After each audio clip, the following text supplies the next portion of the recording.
बिस्मिल्लाहिर्रहमानिर्रहीम। अस्सलामुअलैकुम dear students, आज हम लोग अपना चैप्टर नंबर 6 स्टार्ट कर रहे हैं। चैप्टर नंबर 6 स्टार्ट होता है वेक्टर स्पेस से, लेकिन वेक्टर स्पेस से पहले हमें फील्ड की डेफिनेशन रीड करनी ज़रूरी है। तो हम पहले देख लेते हैं कि फील्ड क्या चीज़ होती है। A field is a set F containing at least two elements on which two operations plus and dot. Plus को आपको पता है एडिशन बोलते हैं और डॉट मल्टीप्लिकेशन होती है। Addition and multiplication respectively are defined so that the following conditions hold for all elements x, y, z in f। पहली कंडीशन है हमारे पास for each pair of elements x Y in F we have X plus Y belong to F. कि F में से आप कोई से भी दो एलिमेंट्स लें, उनको सम करें, उनको ऐड करें, तो वो भी मेंबर होना चाहिए एफ का। कोई से भी दो एलिमेंट्स का मतलब वो दोनों डिस्टिंक्ट होना ज़रूरी नहीं है। आप सेम एलिमेंट्स लेके उसको भी ऐड करें तो वो भी फील्ड में ही बिलोंग करना चाहिए। एफ में से जो भी एलिमेंट्स उठाएंगे उनको ऐड करें, वो वापस एफ का ही एलिमेंट आना चाहिए। पहली कंडीशन, इसे हम बोलते हैं closure property. Number 2, X plus Y plus Z is equal to X plus Y plus Z. Associativity of addition, इस बात का मतलब ये है कि तीन एलिमेंट्स को आपने ऐड करना है तो कोई से भी दो को पहले ऐड कर लें फिर तीसरे को ऐड कर लें, उसे फ़र्क नहीं पड़ता। एक्स और वाई को ऐड करके फिर जी को ऐड कर लें, या पहले वाई और जी ऐड करके फिर एक्स ऐड कर लें, फ़र्क नहीं पड़ेगा, सेम आंसर आना चाहिए दोनों साइडों से। Number 3, there is an element zero belongs to F called zero such that x plus zero is equal to x, existence of an additive identity. Identity element का आपको पता है कि आपको जब भी किसी एलिमेंट के साथ ऑपरेट करते हैं तो उस एलिमेंट को कोई फ़र्क नहीं पड़ता। तो एडिशन के फॉर्म में हमारे पास ज़ीरो ऐसा नंबर है जिसको किसी भी नंबर में आप ऐड कर दें, उस नंबर को कोई फ़र्क नहीं पड़ेगा। मैट्रिसेस के फॉर्म में आप लोग ऑलरेडी ज़ीरो मैट्रिक्स देख चुके हैं, और आइडेंटिटी मैट्रिक्स मल्टीप्लिकेशन के फॉर्म में। Number 4, for each x there is an element negative x belongs to F such that x plus negative x is equal to zero. आपके पास हर एलिमेंट का, F में जितने एलिमेंट्स पड़े हैं उनका एडिटिव इन्वर्स भी होना चाहिए, ताकि आप उन एडिटिव इन्वर्सेस को जब भी ऐड करेंगे तो आपके पास आंसर आइडेंटिटी एलिमेंट यानी कि ज़ीरो आना चाहिए।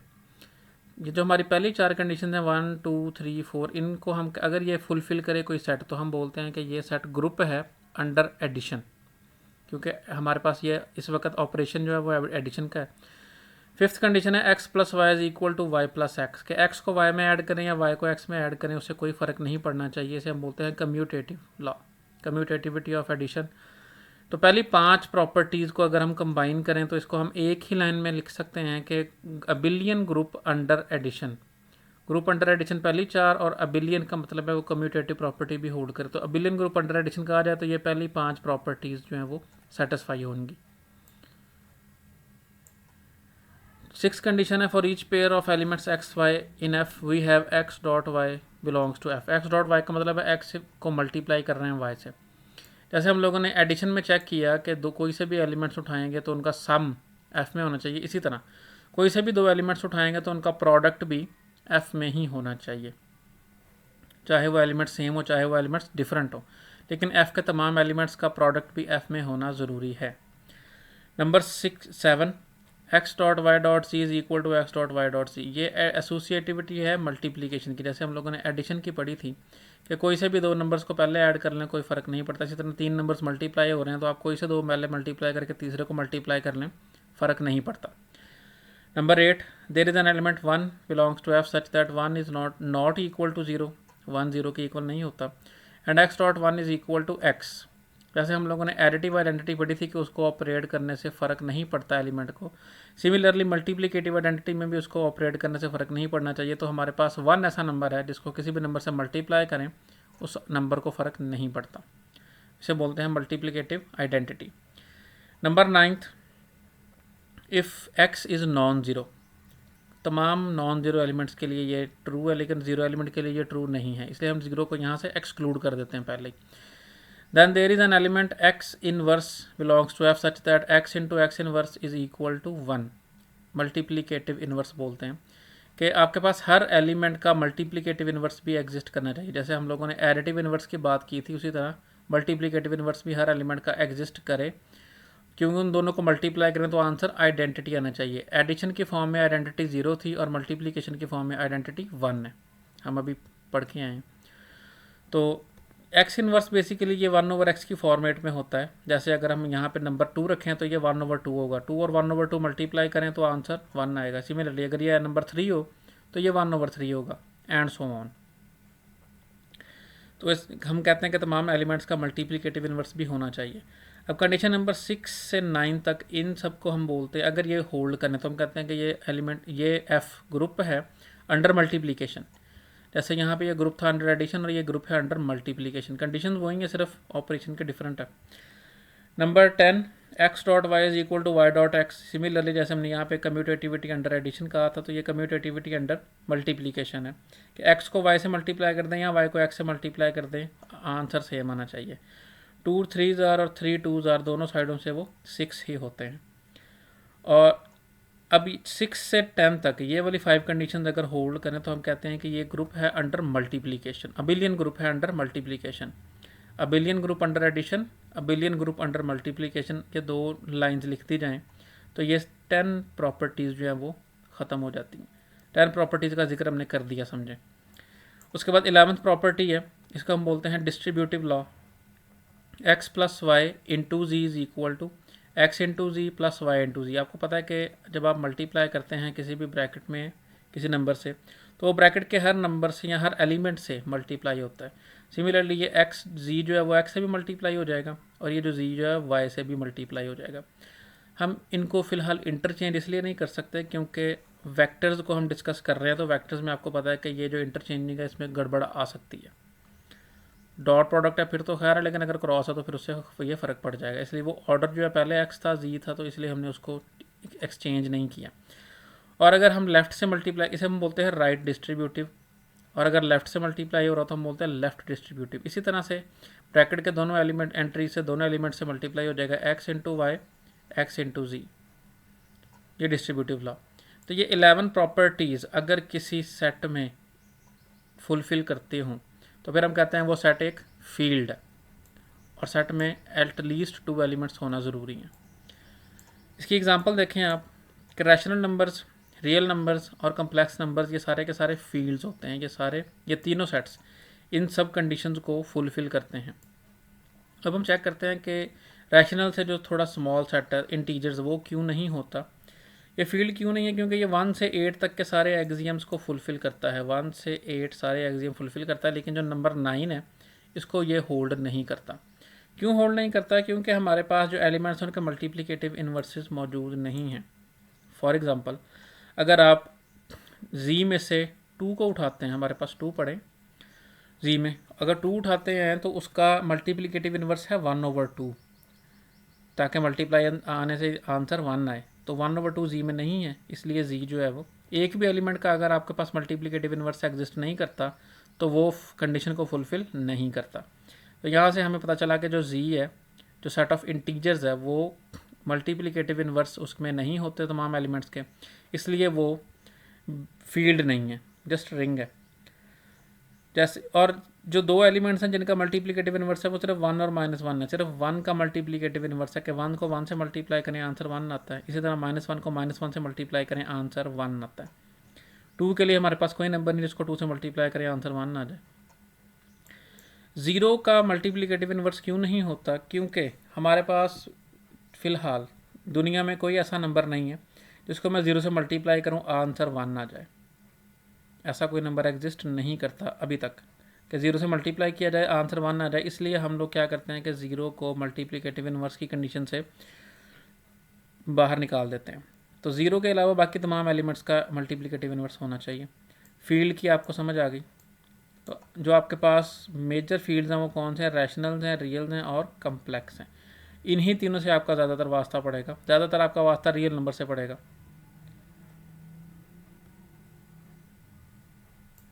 नेक्स्ट स्टूडेंट्स, हमारे पास डेफिनेशन है वेक्टर स्पेस की।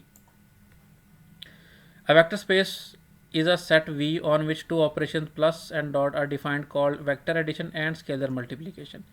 फील्ड में हमारे पास ये जो डॉट था वो उसी के साथ सेम एलिमेंट्स को मल्टीप्लाई कर रहे थे, लेकिन यहाँ पे डॉट का मतलब थोड़ा सा डिफरेंट है। ये हम वेक्टर्स को आपस में मल्टीप्लाई नहीं कर रहे, हम सिर्फ स्केलर्स को वेक्टर के साथ मल्टीप्लाई कर रहे हैं। तो वेक्टर एडिशन है, वेक्टर्स को ऐड किया जा सकता है और वेक्टर के साथ स्केलर को मल्टीप्लाई किया जा सकता है। ये 2 ऑपरेशन है हमारे पास। तो पहला ऑपरेशन जो हमारा पास है एडिशन, वो कौन सी प्रॉपर्टीज़ को फुलफ़िल करे, ये हमारे पास 5 प्रॉपर्टीज़ लिखी हुई हैं। इसको भी अगर मैं कहूँ तो कि अबिलियन ग्रुप अंडर एडिशन हो तो यहाँ से बात कंप्लीट हो जाती है, लेकिन उसको हम डिटेल से देख लेते हैं कौन कौन सी प्रॉपर्टीज़ हैं। क्लोजर प्रॉपर्टी है कि आप वी में से कोई से 2 वेक्टर उठाएंगे यू और वी, तो उनका सम भी वी के अंदर होना चाहिए। आप वी के कोई से एलिमेंट्स उठा के उनको ऐड करेंगे तो आंसर भी वी में एग्जिस्ट करना ज़रूरी है। एसोसिएटिव लॉ है कि 3 वेक्टर है यू वी डब्ल्यू, अब u plus we plus W is equal to you plus we plus W. मतलब क्या है कि आप v और w को ऐड करने के बाद u को ऐड कर लें या v और u को ऐड करने के बाद w को ऐड कर लें, आंसर सेम आएगा, कोई फ़र्क नहीं पड़ता। Number 3 additive identity set v में हमारे पास लाजमी एक ज़ीरो वेक्टर होना चाहिए, जिसको आप किसी भी वेक्टर में ऐड करें तो आंसर वही वेक्टर आ जाए, उसको कोई फ़र्क ना पड़े। एडिटिव आइडेंटिटी तो ज़ीरो वेक्टर आपके पास उस वेक्टर स्पेस में, जिसको हम वेक्टर स्पेस प्रूफ करने जा रहे हैं, उस सेट में ज़ीरो वेक्टर होना ज़रूरी है। जैसे हमने मैट्रिसेस में पढ़ा हुआ है तो हमारे पास हर ऑर्डर का ज़ीरो मैट्रिक्स या नल मैट्रिक्स पड़ा होता है। नंबर 4 एडिटिव इन्वर्सेस के हर वी के लिए एक नेगेटिव वी उस वी के वेक्टर स्पेस में होना चाहिए, कि जब आप दोनों को ऐड करेंगे तो आपके पास आंसर नल वेक्टर या ज़ीरो वेक्टर आ जाएगा। नंबर 5 है कम्यूटेटिव लॉ कि 2 वेक्टर्स हों u और v, तो u को v में ऐड करें या v को u में ऐड करें, उससे फ़र्क नहीं पड़ना चाहिए। v प्लस u को u प्लस v से रिप्लेस किया जा सकता है। तो ये 5 प्रॉपर्टीज़ को हम अगर एक लाइन में बोलें तो ये बनता है abelian group under addition. Abelian group होना चाहिए अंडर एडिशन। आपकी बुक में भी ये ऐसे ही लिखा हुआ है, ये 5 प्रॉपर्टीज़ नहीं दी हुई, सिर्फ ये लिखा हुआ है अबिलियन ग्रुप अंडर एडिशन, क्योंकि चैप्टर नंबर 2 में उन्होंने ग्रुप्स डिटेल से डिस्कस किए हुए हैं। उसके बाद जो ऑपरेशन डॉट है, जो स्केलर मल्टीप्लिकेशन है, वो कौन कौन सी कंडीशंस को फुलफ़िल करे वो हम चेक कर लेते हैं। कि हमारे पास v कोई वेक्टर है और c कोई भी स्केलर है या रियल नंबर क्या लें, तो प्रोडक्ट सी वी जो है वो बिलोंग करना चाहिए v को। क्लोजर प्रॉपर्टी क्या कहती है कि किसी भी वेक्टर को किसी स्केलर से मल्टीप्लाई कर दें तो वो जो स्केलर प्रोडक्ट मल्टीप्लिकेशन है, स्केलर मल्टीप्लिकेशन, वो भी एग्जिस्ट करनी चाहिए, बिलोंग करनी चाहिए v के अंदर। सपोज आपके पास v इसमें पड़ा तो 2v भी इसमें होना चाहिए, 5v भी इसमें होना चाहिए और 1/2v भी इसमें होना चाहिए, 2/3v भी, and so on. Number 7 distributive law for all real numbers c and all vectors uv in v c dot u plus v। Similarly ये जो c मल्टीप्लाई हो रहा तो ये दोनों के साथ मल्टीप्लाई हो जाएगा, c इंटू यू और c into v. Scalar multiplication distributive होती है। सिमिलरली डिस्ट्रीब्यूटिव लॉ है नेक्स्ट भी c plus d into v, कि आप अगर 2 स्केलर्स के सम के साथ v को मल्टीप्लाई करें तो c v plus d v. और एसोसिएटिव लॉ है मल्टीप्लिकेशन का कि c into d into v, अगर इस तरह से हो तो इसको हम लिख सकते हैं सी डी इंटू वी, कि चाहे आप d को पहले v से मल्टीप्लाई करके फिर c से मल्टीप्लाई कर लें, या पहले सी डी को आपस में मल्टीप्लाई करके, ये दोनों स्केलर हैं तो पहले आपस में मल्टीप्लाई करके फिर v से मल्टीप्लाई कर लें, तो आंसर दोनों साइडों से सेम आना चाहिए। और नंबर 10 है कि हमारे पास यूनिट या 1 कह रहे हैं जिसे यूनिटी, वो होना चाहिए वेक्टर स्पेस के अंदर। नंबर 1 जो है वो लाजमी एग्जिस्ट करना चाहिए। For all vectors v in v 1 dot v is equal to v, 1 इसके अंदर होना चाहिए v में, कि उसके साथ जब आप v के साथ 1 को मल्टीप्लाई करें तो आंसर आपके पास v ही आए। यूनिटरी लॉ का मतलब क्या है, सॉरी मैं आपको दोबारा बता दूं कि ये 1 इसमें होना ज़रूरी नहीं, लेकिन जितने भी वेक्टर हैं उनको 1 से मल्टीप्लाई करें तो आंसर v ही आना चाहिए।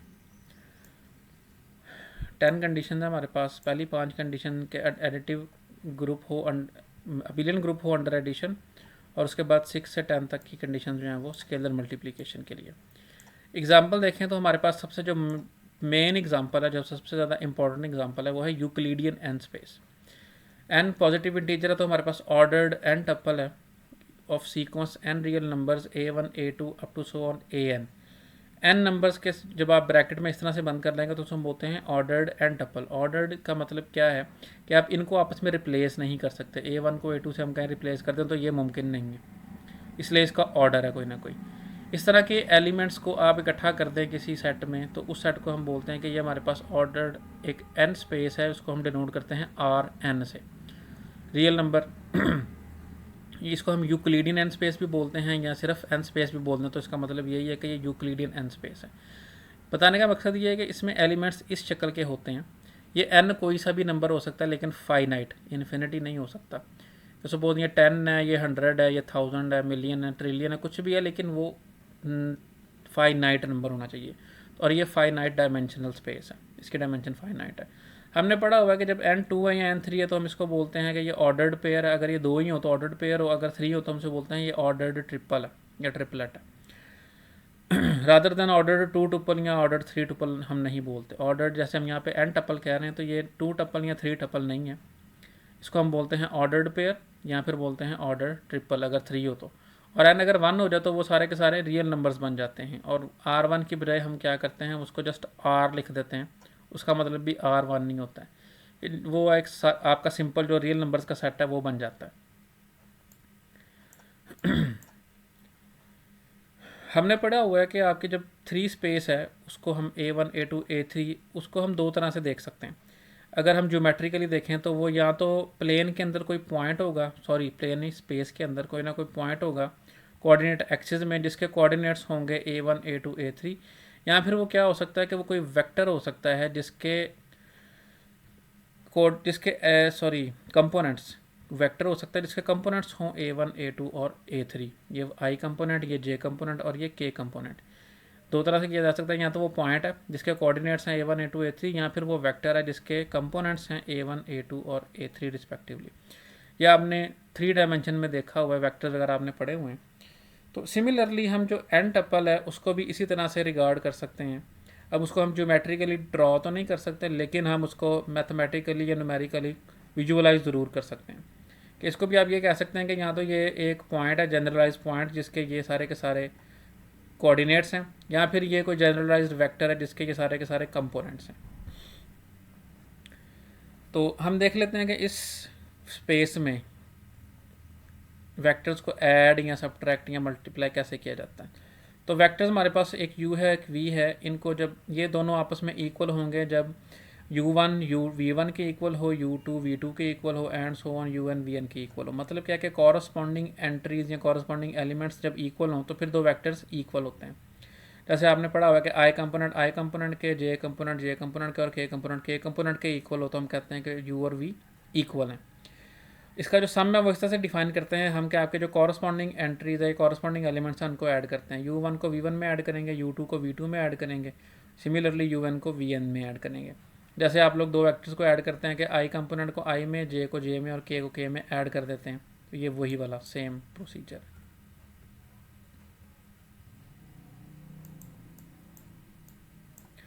और के अगर हमारे पास कोई स्केलर हो तो हम स्केलर मल्टीपल कैसे डिफाइन करते हैं u के साथ, k u is equal to k u one, k u two up to so on k u n, कि उसके जितने भी एलिमेंट्स हैं सबको आपने के साथ मल्टीप्लाई कर देना है।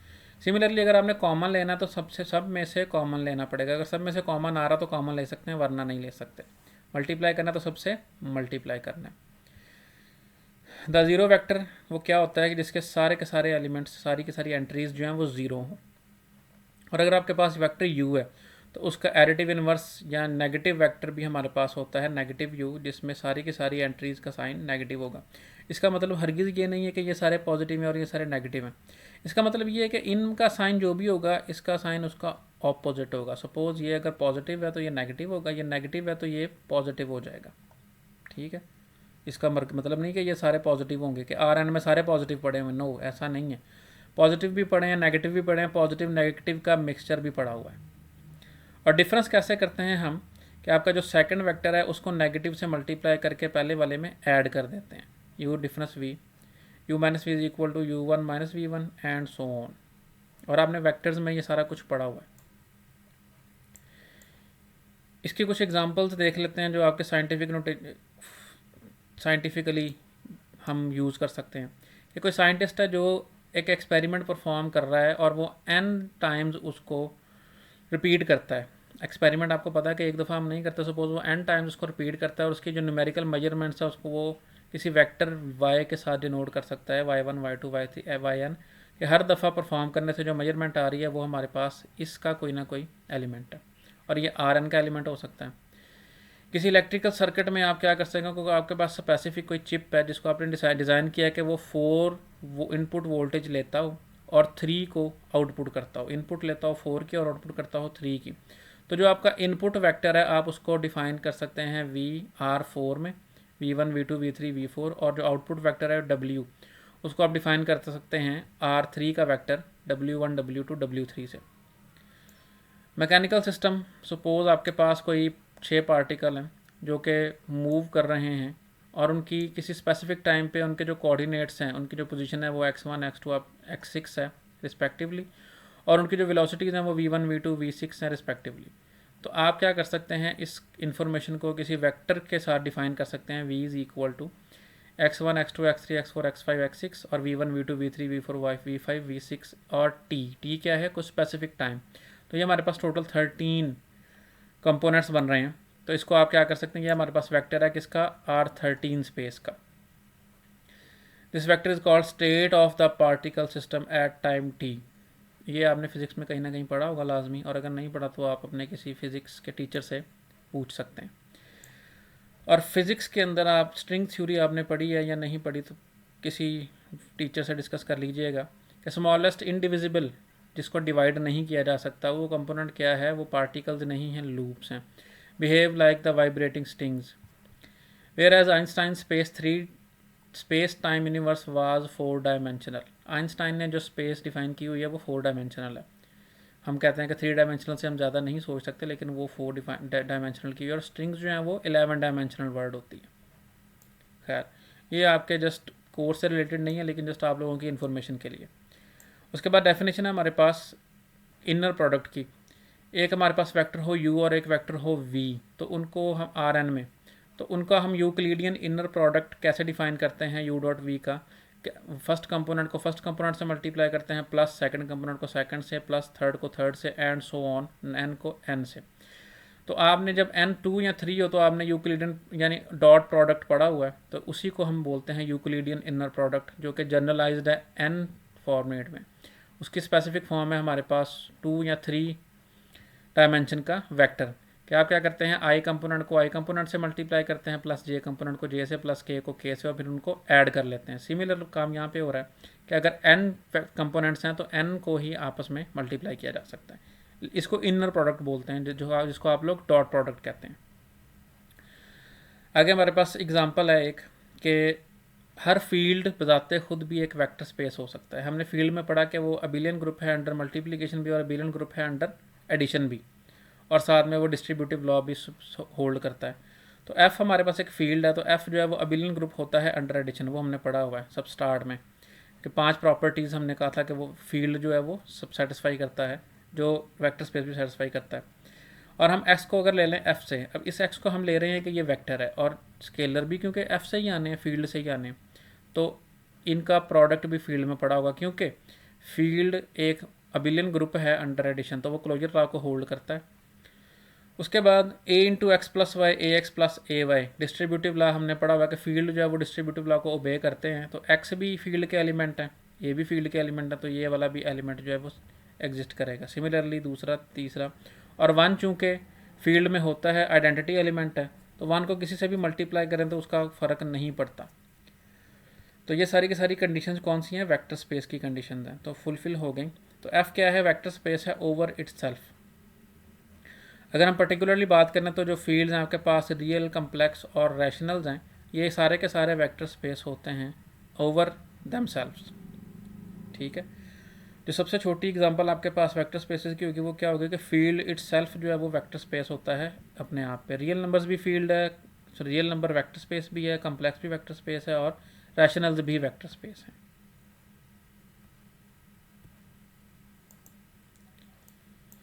नेक्स्ट हमारे पास एग्जांपल है कि हमारे पास एक capital M denote the set of all m by n matrices. एक सेट है जिसके अंदर आपने सारे के सारे m बाई n ऑर्डर के मैट्रिसेस इकट्ठे कर दिए हैं। सपोज ये 2/3 हो, तो 2/3 के जितने भी मैट्रिसेस थे वो आपने इकट्ठे कर दिए हैं किसी एक सेट में, उसको डिनोट कर दिया M2 3 from the field. Entries उनकी हैं वो किसी ना किसी फील्ड से हैं, रियल है या कम्प्लेक्स है। जैसे हम लोगों ने मैट्रिक्स जब पढ़े थे तो पढ़ा था कि एंट्रीज रियल में से या कम्प्लेक्स में से हो सकती हैं। तो MN भी एक वेक्टर स्पेस है over the field under operation of matrix addition and scalar multiplication. पढ़ा हुआ है हमने कि जब भी मैट्रिसेस को ऐड करना हो तो मैट्रिसेस का ऑर्डर आपस में इक्वल होना चाहिए। अब यहाँ पे चूँकि हमने सारे के सारे सेम ऑर्डर के इकट्ठे कर दिए हैं तो उन सबको आप ऐड कर सकते हैं ईजीली। और स्केलर मल्टीप्लिकेशन हमने पढ़ी हुई है कि आप किसी भी मैट्रिक्स को स्केलर से मल्टीप्लाई कर देते हैं तो उसकी सारी की सारी एंट्रीज़ को मल्टीप्लाई कर दिया जाता है। तो m/n जीरो मैट्रिक्स भी उसमें होगा, क्योंकि आपने सारे m/n मैट्रिक्स इकट्ठे किए हैं तो उन मैट्रिक्स में जीरो मैट्रिक्स भी पड़ा होगा, तो वो भी आपने उसके अंदर डाल दिया होगा, तो वो उसकी आइडेंटिटी मैट्रिक्स हो गया। तो स्टूडेंट्स दो एग्जांपल आपने दिमाग में रखनी है, एक जो हमने यूक्लिडियन स्पेस पढ़ी है Rn और दूसरी Mmn मैट्रिसेस की जो स्पेस है। आपकी स्टडी में ज़्यादातर इनका अमल दखल होगा और Rn की बजाय हम R3 को ज़्यादातर यूज़ करेंगे, क्योंकि आप R³ से फेमिलियर हैं, 3 डायमेंशनल स्पेस आपने पढ़ी हुई है, उसके वेक्टर्स को भी आपने इवेल्यूएट किया हुआ है। उसके बाद सब स्पेस की डेफिनेशन है कि हमारे पास एक सेट V, जैसे सब स्पेस की हमने डेफिनेशन पढ़ी थी मीट्रिक स्पेस में, कि आपका एक सबसेट लेते हैं, अगर वो भी मीट्रिक स्पेस हो तो फिर हम कहते हैं वो सब स्पेस है। इसी तरह टोपोलॉजिकल स्पेस में आपने सब स्पेस की डेफिनेशन पढ़ी हुई है, तो इसी तरह वेक्टर स्पेस में भी सब स्पेस की डेफिनेशन है कि V एक वेक्टर स्पेस है और W उसका कोई सबसेट है और नॉन एम्प्टी सबसेट है।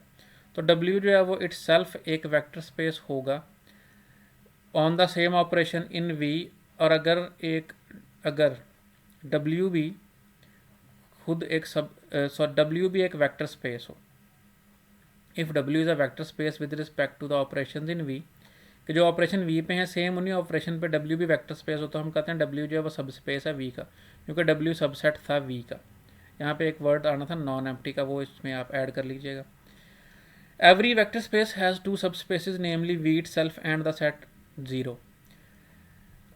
अब जो V है वो अपने आप का भी तो सबसेट है ना, तो इसलिए हर वेक्टर स्पेस की एक सब स्पेस तो V खुद होती है। और दूसरा कौन सा होता है कि अगर आप किसी सेट में सिर्फ ज़ीरो एलिमेंट, ज़ीरो वेक्टर रख दें, ये ज़ीरो का मतलब ज़ीरो नंबर नहीं, ये कोई सा भी वेक्टर होगा। जैसे अगर ये मैट्रिसेस का सेट है तो ये ज़ीरो मैट्रिक्स होगा, अगर आपके पास Rn है तो ये 0 0 0 वाला मैट्रिक वेक्टर होगा।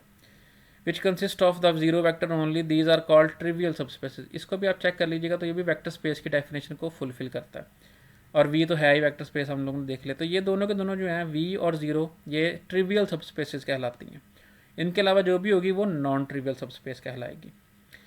आगे थ्योरम है स्टूडेंट्स। ये थ्योरम बेसिकली आप इसको कह सकते हैं कि ये सब स्पेस क्राइटेरिया है।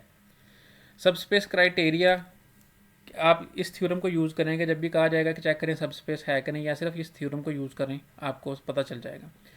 तो दो कंडीशन है हमारे पास, V एक हमारे पास वेक्टर स्पेस है और W उसका कोई नॉन एम्प्टी सबसेट है। पहली बात तो ये कि W नॉन एम्प्टी हो, उसके बाद W क्या सब स्पेस होगा if and only if closure law under addition के अगर U और V वेक्टर हों तो फिर क्या है U प्लस V भी W में होने चाहिए।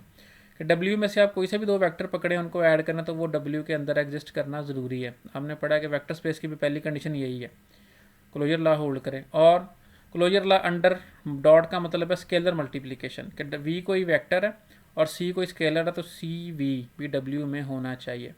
यानी कि C कोई सा भी स्केलर हो सकता है। V अगर आपके पास वेक्टर है, सपोज आपके पास 0 1 0 कोई वेक्टर है, तो उसके बाद C का मतलब है कि 2V भी होना चाहिए उसमें, 3V 4V 5V and so on, ये सारे भी W में होने ज़रूरी हैं।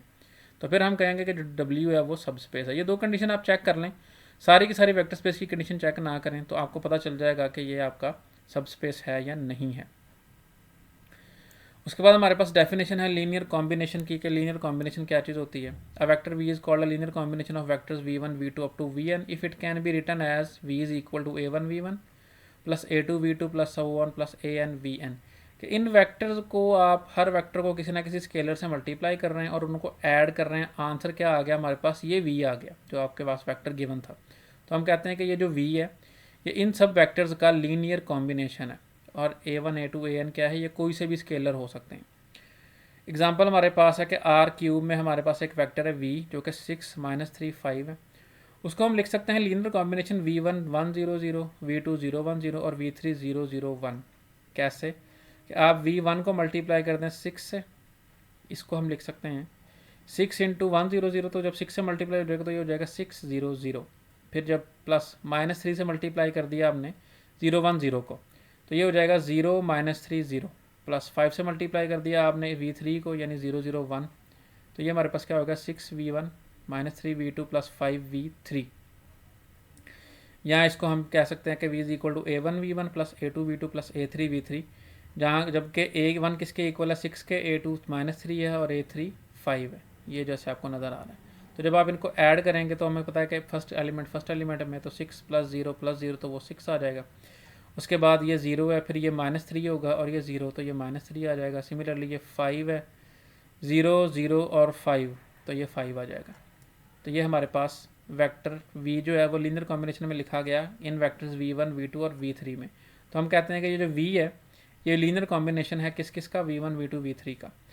The vectors v1 v2 v3 written above are usually denoted by i j k respectively. आपने पढ़ा हुआ है कि जब आप लोग वेक्टर्स को डिनोट करते हैं तो वो हमारे पास i j k 6 - 3 5 होगा, तो ये कैसे लिखा जाएगा 6i - 3j + 5k रिस्पेक्टिवली, जैसे हमने यहाँ पे लिखा हुआ। तो ये भी क्या है, आप हर वेक्टर को क्या करते हैं लीनियर कॉम्बिनेशन में लिखते हैं i j k के। जैसे हमारे पास कोई वेक्टर हो v a1 a2 a3 r³ में, तो उसको आप लिख सकते हैं i j k के लीनियर कॉम्बिनेशन में कैसे, a1i + a2j + a3k।